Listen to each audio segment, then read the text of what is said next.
प्यारे बच्चों, class 7th आज हम करेंगे साइंस की वर्कशीट नंबर 6 जो कि डेट 14 अक्टूबर की है। और इस वर्कशीट का टॉपिक है heating effect of electric current, विद्युत धारा के तापीय प्रभाव। लास्ट वर्कशीट में हमने समझा था कि इलेक्ट्रिक सर्किट, विद्युत परिपथ किसे कहते हैं और घटक क्या होते हैं, कंपोनेंट्स क्या थे।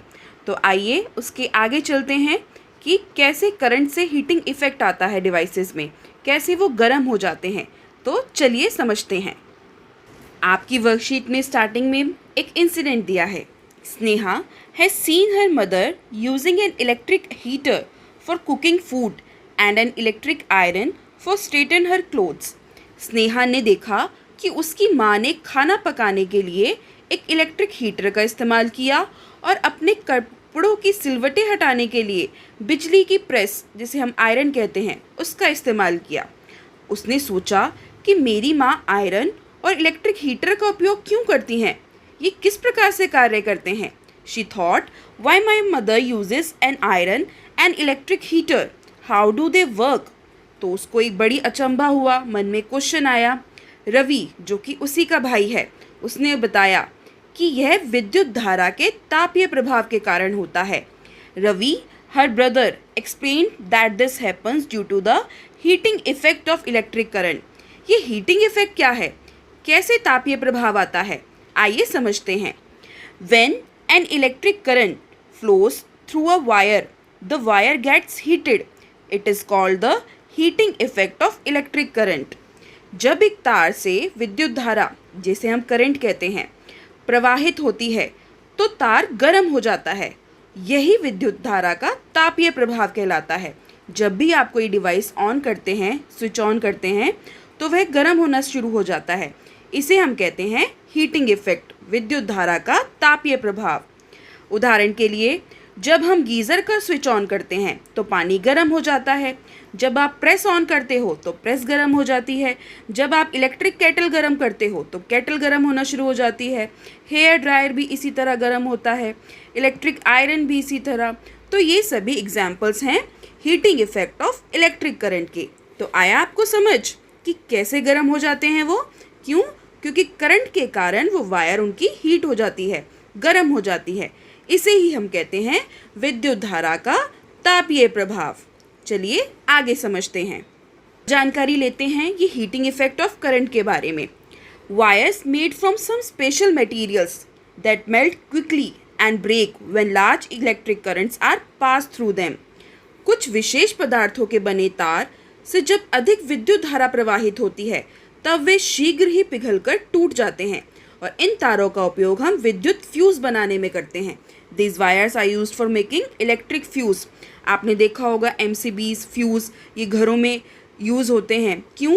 क्योंकि इनमें से जब ज़्यादा अमाउंट में करंट पास होता है, जब ज़्यादा करंट आ जाता है तो इनकी ये तार पिघलकर टूट जाती है और जिस वजह से सर्किट ब्रेक हो जाता है और करंट आगे नहीं ट्रेवल करता, आगे नहीं पहुंच पाता और आपके जो डिवाइसेस होते हैं, अप्लायंसेस होते हैं, घर में जो भी उपकरण, यंत्र लगे हुए हैं, वो ज़्यादा अमाउंट के करंट से बच जाते हैं। तो इलेक्ट्रिक फ्यूज़ हमारी बहुत हेल्प करता है। आइए इसकी परिभाषा समझते हैं। विद्युत फ्यूज़ किसे कहते हैं?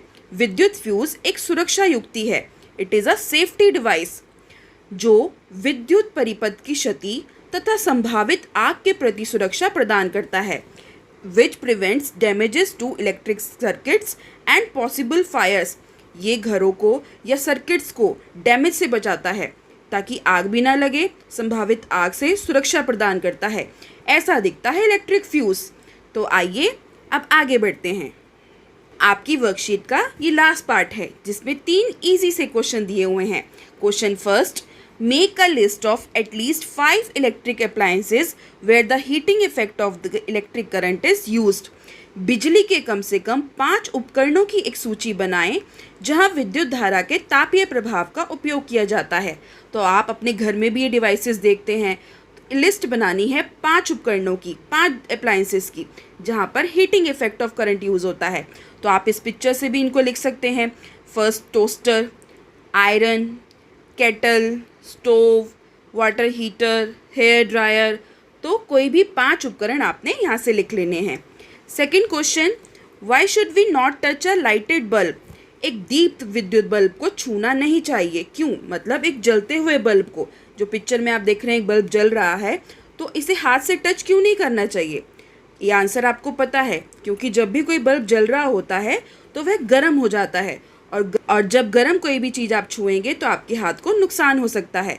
तो इसीलिए कभी भी लाइटेड बल्ब को हाथ से छूना नहीं चाहिए, ताकि आपको हर्ट ना हो और आपका हैंड भी सेफ रहे। Third question, what is an electric fuse? एक विद्युत फ्यूज़ से आप क्या समझते हैं?